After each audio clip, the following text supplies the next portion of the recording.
अस्सलामुअलैकुम गाइस, क्या हाल है? तो आपका ठीक है? तबीयत से ठीक है? मैं हूं मोहम्मद ज़ुबैर। आप देख रहे हैं यूट्यूब चैनल अल मुर्तज़ा जीपी स्कूल।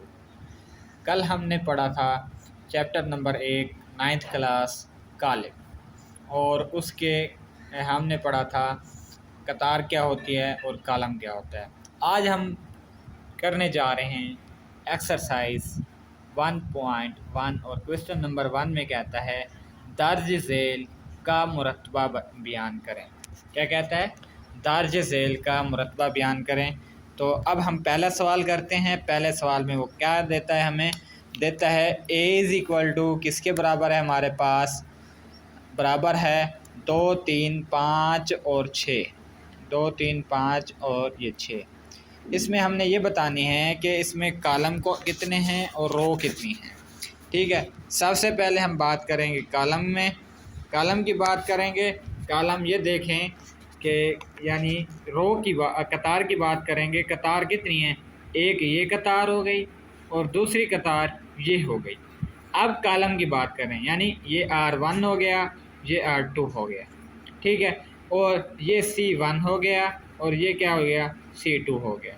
कल मैंने बताया था कि R को हम किससे ज़ाहिर करते हैं?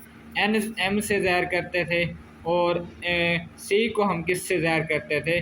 N से ज़ाहिर करते थे। इसका कल आर्डर भी बताया था किस तरह होता था, M/N से होता था, इस तरह है। और इसी तरह M की तादाद कितनी है? 2 है। तो N की तादाद कितनी है? वो भी 2 है। दोनों 2 हैं, तो ये क्या हो जाएगा हमारे पास? 2/2 हो जाएगा। इसी तरह हम क्वेश्चन नंबर पार्ट नंबर 2 में की बात करेंगे। उसमें क्या कहता है? B इज़ इक्वल टू, ठीक है, 2035। वो कहते हैं इसका मुरतबा बयान करें।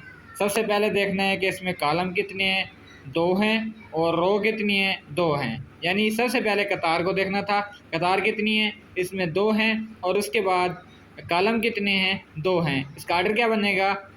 यानी M/N तो करते हैं, इसका आर्डर क्या बनेगा? 2/2 बनेगा। क्या बनेगा इसका? 2/2 बनेगा। और इस साथ ही एक और बात करते हैं कि अगर यूँ आ जाए हमारे पास, किस तरह?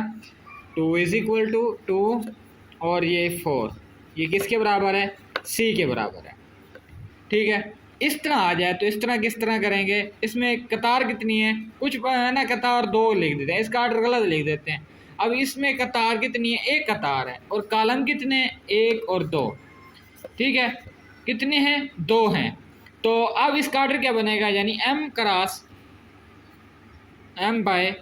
बनता है। और इसी तरह M की तादाद 1 है और N की तादाद कितनी है? 2 है। इसका आर्डर बनेगा 1/2 बनेगा।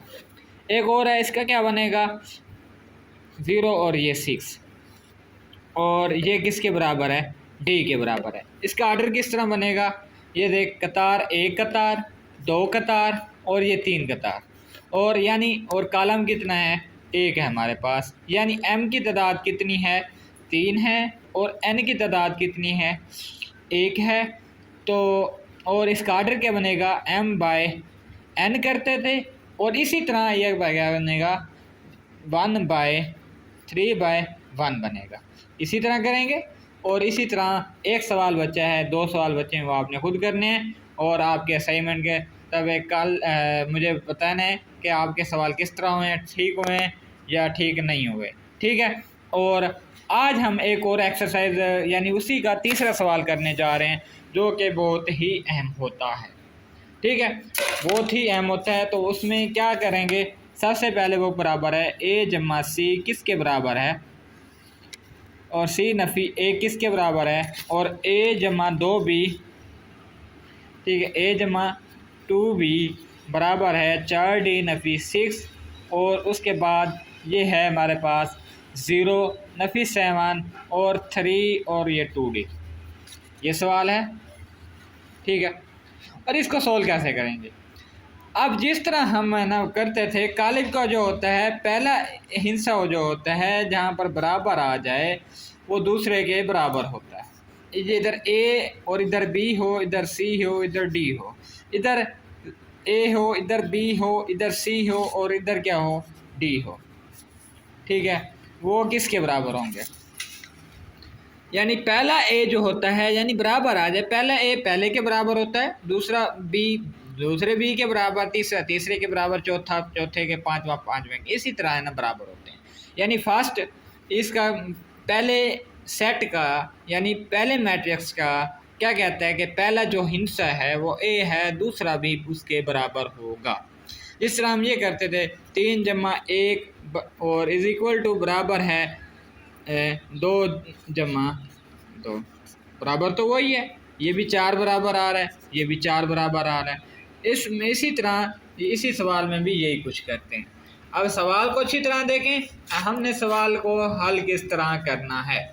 ठीक है, अभी वीडियो बहुत लंबी हो रही है तो कोशिश करेंगे लंबी नहीं होने देंगे। आगे ना बातचीत करते हैं कि किस तरह है ना ये सवाल होगा। सबसे पहले जिस तरह मैंने अभी समझाया कि वो किसके बराबर होगा, ए जमा सी भी किसके बराबर होगा, सिफर के बराबर होगा। ठीक है, और इसी तरह ए जमा 2b भी किसके बराबर होगा, ये नफी 7 के बराबर होगा। ठीक है, और साथ में ये सी नफी 1 किसके बराबर होगा, 3 के बराबर होगा। ठीक है, और इसी तरह एक और बच गया मेरे पास, 4d नफी 6 बराबर है 2d। A B C D की वैल्यू फाइंड आउट करनी थी और कुछ भी नहीं करना था।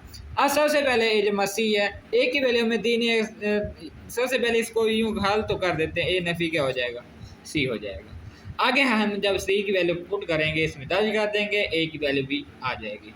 अब इधर भी ए जमा क्या दे रहा है, नहीं दे रहा। सबसे पहले हमें सी की वैल्यू मालूम करेंगे, किसकी करेंगे, सी की। ये सी है और ये एक 3 है, जमा का एक नफ़ी का इधर आएगा, ये क्या हो जाएगा, जमा का सी इज इक्वल टू किसके बराबर हो जाएगा, 4 के बराबर हो जाएगा। अब यही सी की वैल्यू इधर पुट करेंगे, ए इज इक्वल टू क्या हो जाएगा, नफ़ी 4 हो जाएगा। अब यही ए की वैल्यू किस में पुट करेंगे, हम इसमें पुट करेंगे, इस ए की जगह पे ये नफ़ी 4 हो जाएगा और प्लस 2b हो जाएगा और बराबर नफ़ी 7 के हो जाएगा। अब ये नफ़ी का 4 है उधर जाएगा, जमा का हो जाएगा, ये किसके बराबर है, नफ़ी 7 जमा का 4 बराबर है 2b बराबर है नफ़ी का 3 और b बराबर है नफ़ी 3/2। ठीक है, अब d की वैल्यू बच गई है, 4d है और बराबर है ये नफ़ी का, जमा का इधर आएगा, जमा का हो जाएगा, ये नफ़ी का उधर जाएगा तो जमा का नफ़ी का हो जाएगा, और जमा का इधर आएगा नफ़ी हो जाएगा, और ये जमा नफ़ी का है तो ये क्या हो जाएगा, उधर जाके जमा हो जाएगा, 6 हो जाएगा। 2d बराबर हो जाएगा हमारे पास ये 2